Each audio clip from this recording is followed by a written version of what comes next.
नमस्कार कक्षा 10वीं वाले छात्र, जल्दी से अपना गणित का त्रैमासिक परीक्षा का पेपर देख लीजिएगा। इस पेपर का पूर्णांक 75 अंकों का होने वाला है।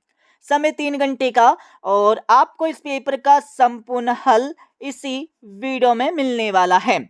सबसे पहले आपको यहाँ पर कुछ निर्देश दिए गए, तो इनको आप अच्छे से पढ़ लीजिएगा। इनको पढ़ने के बाद इस पेपर का हमारा पहला क्वेश्चन दिया, सही विकल्प चुनिए, जो आपकी परीक्षा में 6 नंबर के पूछे जाने वाले हैं, जिसमें हमारा पहला क्वेश्चन दिया 12 और 15 का HCF होगा। तो HCF कितना होगा ये आपको बताना है। तो इसका आंसर आप लगा लीजिएगा। पहले क्वेश्चन में आपको राइट आंसर ए वाला 3 आपको लिखना है। दूसरा क्वेश्चन देख लीजिएगा, बहुपद आपको दिया है जिसका शून्यक आपको निकालना होगा, तो इसका आंसर आप लगा लीजिएगा।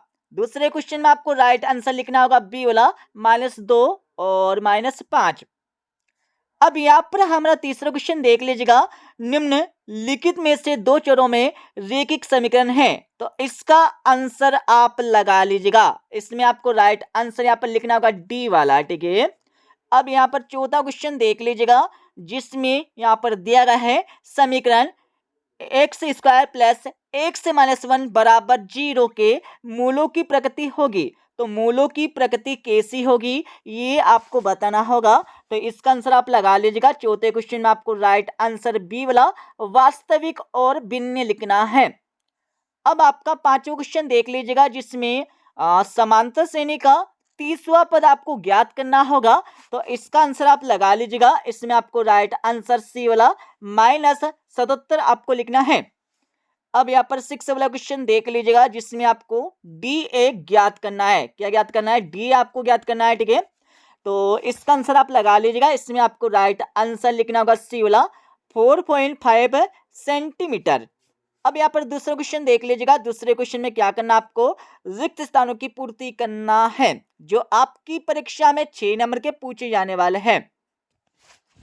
तो हमारा पहला क्वेश्चन दिया, करनी दो एक कौन सी संख्या ये आपको बताना होगा। तो इसका आंसर आप लगा लीजिएगा। पहले क्वेश्चन में आपको लिखना होगा अपरिमेय संख्या, और दूसरा आपका दिया जिसमें रेखिक बहुपद का शून्य का आपको ज्ञात करना होगा। तो इसका आंसर आप लगा लीजिएगा। इसमें आपको लिखना होगा -b/a। अब आपका तीसरा क्वेश्चन देख लीजिएगा, जिसमें आपको y का मान निकालना होगा, ठीक है। बहुत सिंपल सा क्वेश्चन दिया है। तो आपको क्या करना है, सबसे पहले x का मान आपको इस समीकरण में रख देना है, जिससे आसानी से y का मान निकल कर आ जाएगा। तो इसमें आपको राइट आंसर लिखना होगा यहाँ पर 1। अब यहाँ पर चौथा देख लीजिएगा। चौथे में क्या पूछा है, द्विघात समीकरण आपको दिया है, जिसका विविध कर का सूत्र आपको लिखना होगा। तो आप सभी को पता होगा विविध कर का सूत्र क्या होता है, d बराबर b² - 4ac। ये हमारा विविध कर का सूत्र हो जाएगा। मतलब आपको राइट आंसर ये आपको लिखना होगा, ठीक है। अब आपका पांचवा क्वेश्चन देख लीजिएगा, जिसमें 9 और 7 का समांतर माध्य आपको ज्ञात करना होगा। बहुत सिंपल सा है, 9 + 7 = बटी में आपको लिखना होगा 2 लिखना है, ठीक है, क्योंकि यहाँ पर 2 संख्या है।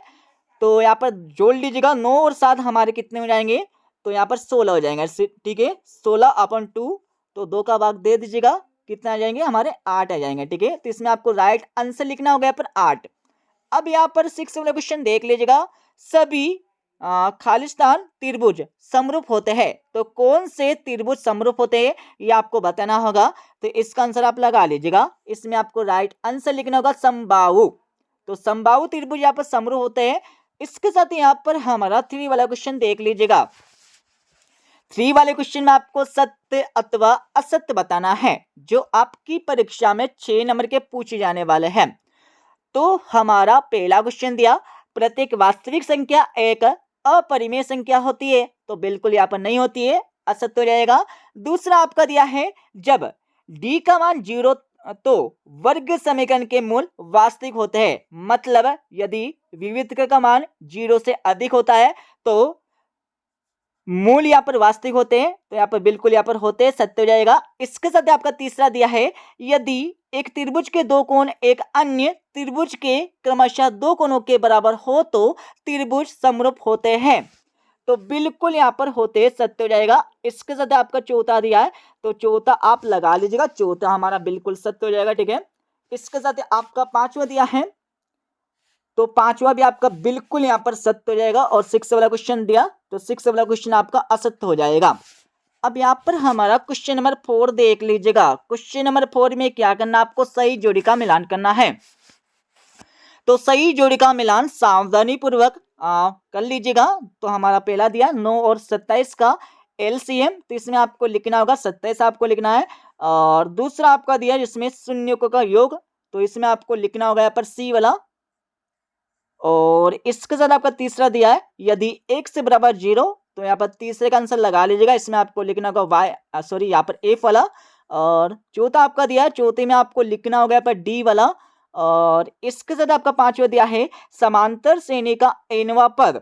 तो एनवा पद ज्ञात करने का सूत्र कौन सा होता है, तो इसमें आपको लिखना होगा यहाँ पर ई वाला। और 6 वाला क्वेश्चन देख लीजिएगा, सभी वृत्त होते हैं, तो सभी वृत्त कैसे होते हैं, इसमें आपको लिखना होगा समरूप होते हैं। अब आपका 5वां क्वेश्चन देख लीजिएगा। 5वें क्वेश्चन में एक शब्द अथवा एक वाक्य में उत्तर आपको देना है। तो पहला क्वेश्चन देख लीजिएगा, द्विघात समीकरण का मानक रूप आपको लिखना है। तो इसका आंसर आप लगा लीजिएगा। इसमें आपको लिखना होगा A X square plus B X plus C बराबर 0। ठीक है, ये हमारा द्विघात समीकरण का मानक रूप हो जाएगा। अब यहाँ पर दूसरा क्वेश्चन देख लीजिएगा। दूसरे क्वेश्चन में आपको सर्वांतर मतलब डी आपको ज्ञात करना है। ठीक है, तो इसका आंसर आप लगा लीजिएगा। दूसरे क्वेश्चन में आपको लिखना होगा 6 आपको लिखना है।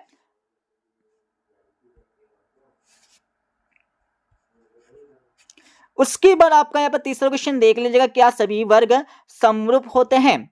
तो इसमें आपको तीसरे में लिखना होगा हाँ आपको लिखना है। और आपका चौथा देख लीजिएगा, समीकरण जिसमें चर की अधिकतम घात 2 हो तो वह कौन सा समीकरण कहलाता है। तो चौथे का आंसर आप लगा लीजिएगा। चौथे में आपको लिखना होगा वर्ग समीकरण कहलाता है, वर्ग समीकरण आपको लिखना होगा। उसके बाद आपका 5वां क्वेश्चन देख लीजिएगा। 5वें क्वेश्चन में क्या पूछा है, रेखिक समीकरण आपको दिया हुआ है जिसमें x बराबर -2 y बराबर 5 हो तो का मान ज्ञात कीजिए। मतलब इसमें आपको क्या करना है, इसमें आपको यहाँ पर m का मान ज्ञात करना होगा। ठीक है, तो इसका आंसर आप लगा लीजिएगा। 5वें क्वेश्चन में m का मान यहाँ पर आ जाएगा हमारा -1 आ जाएगा। ठीक है, अब आपका 6 वाला क्वेश्चन देख लीजिएगा। 6 वाले क्वेश्चन में आपको संख्या का आपको अभाज्य गुणनखंड लिखना होगा। तो इसका आंसर आप लगा लीजिएगा। 6 वाले क्वेश्चन में आपको लिखना होगा 5 × 7 × 11 × 17। ठीक है, अब आपका 6वां क्वेश्चन देख लीजिएगा। 6वां क्वेश्चन आपकी परीक्षा में आने वाला 2 नंबर का। तो इस क्वेश्चन में क्या करना, आपको संख्याओं 132 और 225 का HCF आपको ज्ञात करना होगा। और अतिवे क्वेश्चन में क्या करना, आपको गुणनखंडों के गुणनफल के रूप में आपको व्यक्त करना है। तो इनके आंसर आपको बता देंगे। अब आपका 7वां क्वेश्चन देख लीजिएगा। 7वें क्वेश्चन में क्या करना, आपको अपरिमेय संख्या है ये आपको सिद्ध करके लिखना होगा। और अति वाले क्वेश्चन में आपको जांच करना है।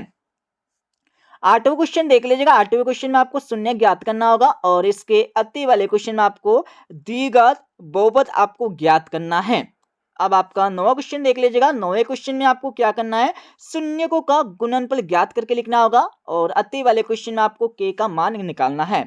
10वें क्वेश्चन में आपको क्या करना होगा, तो एक संख्या दूसरी संख्या की 3 गुनी है तो उन्हें ज्ञात कीजिए। मतलब आपको संख्या यहाँ पर ज्ञात करना होगा। और अति वाले क्वेश्चन में आपको क्या करना है, इसमें आपको कोण ज्ञात करना है। ठीक है, और 11वें क्वेश्चन में आपको इस समीकरण युग्म को प्रतिस्थापन विधि से हल करना होगा। और इसके आते वाले क्वेश्चन में इस समीकरण युग्म को विलोपन विधि से हल करना है। 12वां क्वेश्चन देख लीजिएगा। 12वें के बाद आपका 13वां क्वेश्चन दिया जिसमें मूलों की प्रकृति आपको ज्ञात करके लिखना होगा। और इसके अति वाले क्वेश्चन में आपको k का ऐसा मान ज्ञात करना है जिसमें समीकरण के 2 बराबर मूल हो। अब आपका 14वां क्वेश्चन देख लीजिएगा। 14वें क्वेश्चन में आपको 10वां पद ज्ञात करना होगा। और इसके अति वाले क्वेश्चन में आपको कौन सा पद -81 है ये आपको निकालना होगा। अब आपका 15वां क्वेश्चन देख लीजिएगा। ठीक है, 15वीं के बाद आपका 16वां क्वेश्चन दिया जिसमें आपको ई से लेकर सी आपको ज्ञात करना है। ठीक है, ये आपको ज्ञात करना होगा। और इसके अति वाले क्वेश्चन में आपको एडी ज्ञात करना है। आपको एडी आप निकालना होगा। ठीक है, यहाँ से लेकर, ठीक है, ये आपको ज्ञात करना है एडी। और इसके साथ आपका 17वां क्वेश्चन देख लीजिएगा। 17वें के बाद आपका 18वां, 19वां, 19वें के बाद 20वां, 21वां और 22वां क्वेश्चन आपका दिया है। 22वें के बाद आपका 23 क्वेश्चन दिया है, ठीक है। अब मैं आपको इस क्वेश्चन पेपर का फुल सॉल्यूशन बता देता हूं। तो यहाँ पर फुल सॉल्यूशन इस क्वेश्चन पेपर का आप देख लीजिएगा और अच्छे से सोल्व कर लीजिएगा, ठीक है। तो जैसे कि हमारा पहला क्वेश्चन पूछा गया था जिसमें सही विकल्प का चयन करने के लिए बोला गया था, तो इनके आंसर आपको दिए हुए हैं, अच्छे से देख लीजिएगा। और इसके साथ ही यहाँ पर हमारा दूसरे क्वेश्चन के आंसर आपको दिए जिसमें रिक्त स्थानों की पूर्ति आपको करने के लिए बोला गया था। और क्वेश्चन नंबर 3 में आपको सत्य अथवा असत्य लिखने के लिए बोला गया था। क्वेश्चन नंबर 4 में आपको सही जोड़ी का मिलान करने के लिए बोला गया था। और क्वेश्चन नंबर 5 में आपको एक शब्द में आपको उत्तर देने के लिए बोला गया था। अब यहाँ पर छठे क्वेश्चन का आंसर देख लीजिएगा, ठीक है। छठे की बाद आगे हम चलेंगे तो आपको मिल जाएगा छठे क्वेश्चन का अतवे वाला का आंसर। सातवें क्वेश्चन का आप अतवे वाला का आंसर देख लीजिएगा। इस प्रकार से आपको लिखना होगा एग्जाम में। और सातवीं की बात पूरा देखते जाइए, ठीक है। ये हमारा पूरा सातवें क्वेश्चन का आंसर हो जाएगा नीचे तक। और अब यहाँ पर आठवें क्वेश्चन का आंसर आप देख लीजिएगा जिसमें आपको शून्य निकालना था। उसके बाद यहाँ पर आठवें क्वेश्चन का आपको अति वाला का आंसर दिया हुआ है जिसमें आपको अल्फा तथा बीटा का मान ज्ञात करना था, मतलब शून्य आपको ज्ञात करना था। तो इनके आंसर आपको दिए हुए हैं। और यहाँ पर 9वें क्वेश्चन का आंसर आपको पूरा का पूरा ऊपर से लेकर नीचे तक दिया हुआ है। 9वें के बाद आपको मिल जाएगा 9वें क्वेश्चन का अति वाला का आंसर जिसमें के का मान निकालना था आपको। अब यहाँ पर हमारा 10वें क्वेश्चन का आंसर आपको दिया हुआ है, ठीक है। तो पूरा देख लीजिएगा ऊपर से लेकर नीचे तक। और इसके साथ ही यहाँ पर हमारा आने वाला यहाँ पर 10वें क्वेश्चन का अति वाला का आंसर पूरा देख लीजिएगा ऊपर से लेकर नीचे तक। और यहाँ पर हमारा 11वें क्वेश्चन का आंसर आपको दिया जिसमें प्रतिस्थापन विधि से समीकरण युग्म को आपको हल करके लिखना होगा एग्जाम में। तो इनके आंसर आप देख लीजिएगा। इस प्रकार से आपको प्रतिस्थापन विधि सोल्व करना है एग्जाम में। और इसके साथ ही इसके अति वाले क्वेश्चन में आपको क्या करना है यहाँ पर देख लीजिएगा। इसमें विलोपन विधि से आपको हल करना है, ठीक है। यहाँ पर हमारी इस प्रकार से यहाँ पे विधि हो जाएगी। और सॉरी यहाँ पर हमारी जो है द्विघात समीकरण को आपको हल करना होगा, ठीक है। और यहाँ पर 14 क्वेश्चन का आंसर आपको दिया पूरा का पूरा। 14 के बाद 15वें का आंसर आपको मिल जाएगा पूरा का पूरा, ठीक है। पूरा देख लीजिएगा ऊपर से लेकर नीचे कर। और यहाँ पर 16वें क्वेश्चन का आंसर आपको दिया हुआ है। 16वें के बाद आगे हम चलेंगे तो आपको मिल जाएगा यहाँ पर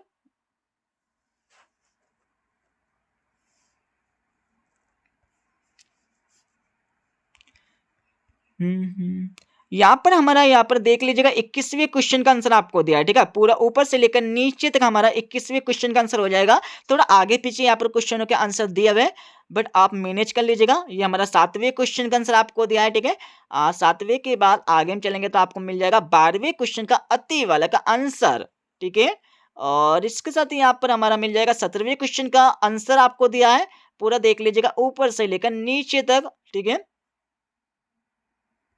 और ये हमारा 17वें क्वेश्चन का आपको अति वाला का आंसर मिल जाएगा जिसमें थेल्स प्रमेय आपको लिखना है।